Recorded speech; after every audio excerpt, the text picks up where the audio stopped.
Hello guys, তোমরা সবাই কেমন আছো? আশা করছি সবাই ভালো আছো। মিতুল সোনার বাড়ি রান্নাঘরে আজকে তোমাদের সবাইকে স্বাগতম। আমি আজকে কিভাবে দই বড়া বানানো যায় সেটাই শেখাবো। খুব সহজে কিভাবে দই বড়া বানানো যায়, খুবই কম সময়ে খুব সহজে, সেটাই তোমাদেরকে আজকে আমি শেয়ার করব। প্রথমে বিউলির ডালকে 2-3 বার মতো জলে ধুয়ে নিয়ে আমি ওভারনাইট ভিজিয়ে রেখেছিলাম। তোমরা ওভারনাইট না ভেজাতে পারলেও এই ডালটাকে 6-7 ঘন্টা অবশ্যই ভেজাতে হবে। ভেজানোর পরে ডালটা প্রায় এইভাবেই দেখতে হয়েছিল, হাতে দলতে দলে যাচ্ছে। তারপর জল থেকে ছেঁকে নিয়ে মিক্সিতে আমি দিয়ে আরেকটু মিক্সিতে জল দিয়ে আমি মিক্সি করে নেব ডালটাকে। ডালটি বাটার পরে মিক্সি থেকে বাটার পরে বের করে নিয়ে একটা বাটিতে আমি রেখেছি। তারপর ওই ডাল বাটাটাকে ফেটাতে হবে, যে কোনো একদিকে ফেটাতেই হবে। খুব সুন্দর করে আমি এক হাতে ক্যামেরা দেখেছি, আর এক হাতে ফেটাচ্ছি। আগে থেকে ফেটিয়েছি কিছু। দেখো ফেটানোটা হয়ে গেছে। এটা কিভাবে বুঝবে, আমি একটা জিনিস দেখাচ্ছি। বাটিতে জল নিয়ে ওই মিশ্রণটিকে একটু দিয়ে দিলে যদি জলের উপরে ভেসে ওঠে তাহলে বুঝবে ফেটানোটা প্রায় প্রায় না, হয়েই গেছে। আমি দেখাচ্ছি,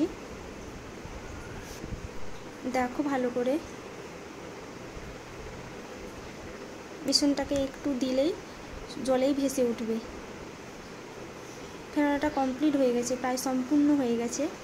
তারপর আমি এখানে নিয়েছি কালো জিরে আর মৌরি, 1 চামচ করে নিচ্ছি। তারপর আমি স্বাদ মতো নুন নিয়ে নেব। তারপর মিশ্রণটাকে ভালোভাবে মাখিয়ে একটা কড়া গ্যাসে গরম বসিয়ে দিয়ে তাতে তেল দিয়ে দিব। তেলটা পুরোটা ভালোভাবে গরম না হলেও মিশ্রণটাকে মাখিয়ে হাতে একটুখানি নেবে।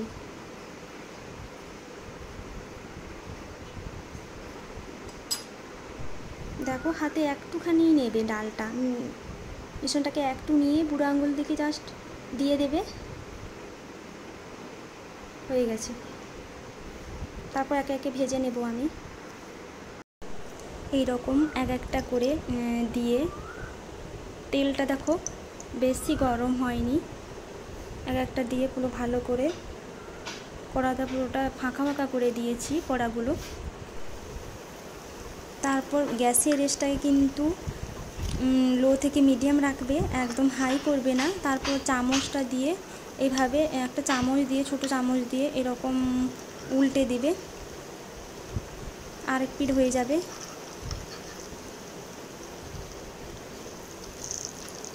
তেল বেশি গরম না হলেও উঠেই যাবে, লেগে যাবে না।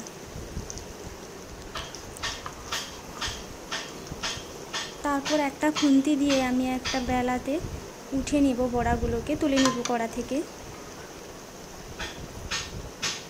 জাস্ট চামচটা দিয়ে একটু নাড়িয়ে দিলেও হবে, একে অপরের সঙ্গে লাগবে না।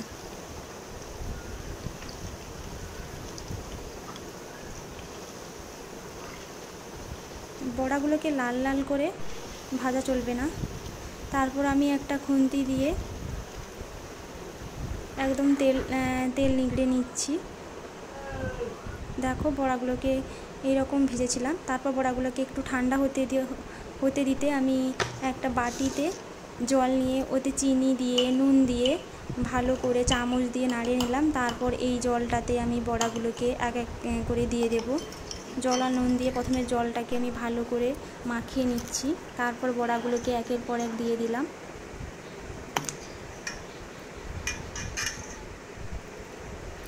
জলে ভালো করে ডুবে যাক, কিন্তু ঠান্ডা হলে দেবে বড়াগুলোকে। ততক্ষণে আমি একটা তড়কা করব। কারি পাতা দিয়েছি আর কালো সর্ষে দিয়েছি। ভালো করে ভেজে আমি একটু তেল দিয়ে এই তড়কাটাকে আমি ওই বড়া যে জলে দিয়েছিলাম ওতে আমি দিয়ে দেব। তেঁতুলের চাটনি বানানোর জন্য আমি বাটিতে জল নিয়ে তেঁতুলটাকে দিয়ে ভালোভাবে তেঁতুলের মাড়ুটা আমি বের করছি, মাড়টাকে। তারপর একটা তালাতে আমি চিনি নিয়ে নিয়েছি, ওই 200 মতো চিনি নিয়েছি। তারপরে এভাবে নাড়তে নাড়তে চিনির একটা ক্যারামেল লাল মতো তৈরি হবে। ওই লাল মতো মিশ্রণ তৈরি হয়ে গেলেই ওই তেঁতুল জলটাকে ছাঁকুনির সাহায্যে ছেঁকে ওই বাটি কড়াতে সঙ্গে সঙ্গে ঢেলে দেবো। তারপরে একটু ফুটিয়ে নিলেই তেঁতুলের চাটনি তৈরি হয়ে যাবে। দেখো ক্যারামেলটা তৈরি হয়ে গেছে। তারপরে এই তেঁতুল জলটা আমি ছাঁকুনিতে ঢেলে দেবো কড়াতে।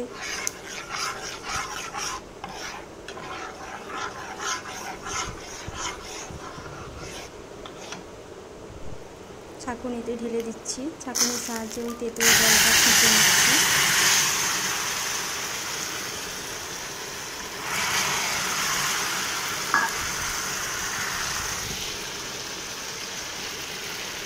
তারপর আর একটু ফুটিয়ে নেব।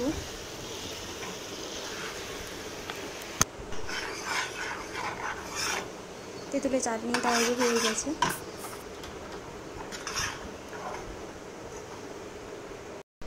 এবার দই বড়ার দইটাতে আমি 2 চামচ মতো চিনি নিয়েছি। তারপর একটু নুন দেব। এটা টক দই ব্যবহার করতে হবে দই বড়ার দইর জন্য। তারপর ভালো করে মাখিয়ে নিতে হবে যাতে জল বেরো না হয়, দই জল না হয়ে যায়। তারপর এই দইটাতে আমি বড়াগুলোকে এর মধ্যে এই বাটির মধ্যে দই বাটির মধ্যে ডুবিয়ে দেব।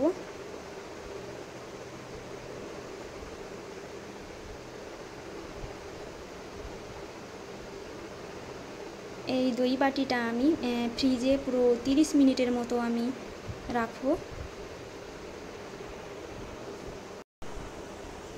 30 মিনিটের পরে ফ্রিজ থেকে বাটিটাকে বের করে এনে একটা প্লেটে ওই দই বড়াগুলোকে ভালোভাবে সার্ভ করেছি। দেখো 1 2 5 6টা মতো দিয়েছি, 7টা মতো দিয়েছি। তারপর এরপর প্লেটটাতে কিছু ঝুড়ি দিয়ে দেব এভাবে সাজিয়ে। তারপর একটু ভাজা মশলা দেব। তারপর ওই তেঁতুলের চাটনিটা উপর থেকে দিয়ে দেব। কি দেখতে জিভে জল চলে আসছে তো।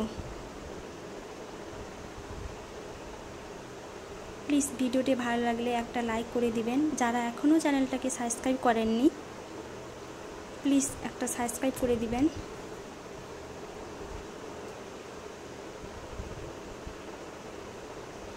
সবাই ভালো থাকবেন আর সবাইকে ভালো রাখবেন। ভিডিওটি দেখার জন্য ধন্যবাদ সবাইকে। দেখা হচ্ছে পরের আরেকটি ভিডিওতে। নমস্কার।